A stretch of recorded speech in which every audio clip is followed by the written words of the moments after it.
Thank you, Madam Speaker. My question is to the Attorney-General. Attorney-General, as you know, this week there has been significant media and political commentary about conflicts of interest, integrity in government and decision-making processes. Labor has tried to paint our government as lacking transparency. However, Labor's own record on integrity tells a different story. Here's another example. Natasha Fyles had to step down as Chief Minister for owning shares in South 32, the company that runs the Gemco mine on Groote Island, and in major gas company Woodside Energy Group. As the Chief Minister, she was making decisions about a company which she owned shares.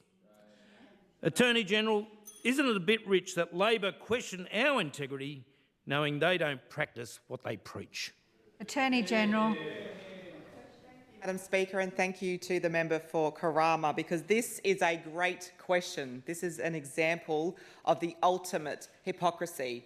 We have 4 Labor members sitting over there on their high horses questioning the CLP over integrity, and yet they sat there on their hands supporting their Chief Minister who had shares in companies that she was making decisions on. That is an absolute disgrace.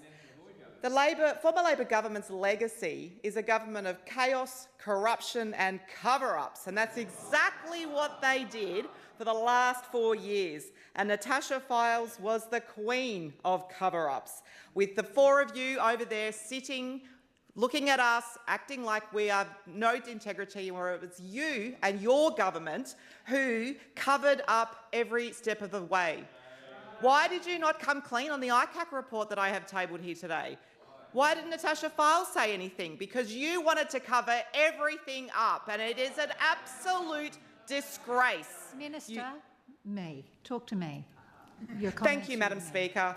It is an absolute disgrace that the 4 Labor members over there sit there like they're all squeaky clean, but they are not.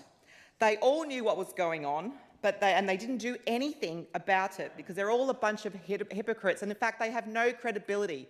They stand up and ask questions about integrity, and yet Territorians know they have no credibility. They just have to read the room and watch the commentary on the news when they are reading the paper. Unbelievable. And you know what, Madam Speaker? Labor had only ever acted when they were found out by media. They only ever came forward when they had to under their Labor government. Absolute disgrace.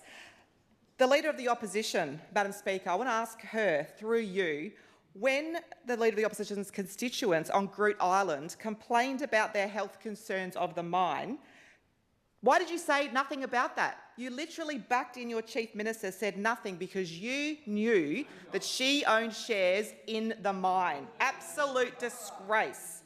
Absolute disgrace. Natasha Fyles dug herself a hole, and the 4 of you just sat there listening to her go on and try and unwind everything that had happened, but under your watch everything was unravelling because you were so busy focusing on yourself, so busy trying to cover up everything that was going on that you let the territory go into rack and ruin. It was an absolute disgrace. Territorians knew about it and they had enough, which is why they are now sitting in the opposition, Madam Speaker. That's why Territorians voted emphatically for change, because they were sick of the cover-ups and they were not going to put up with it any longer.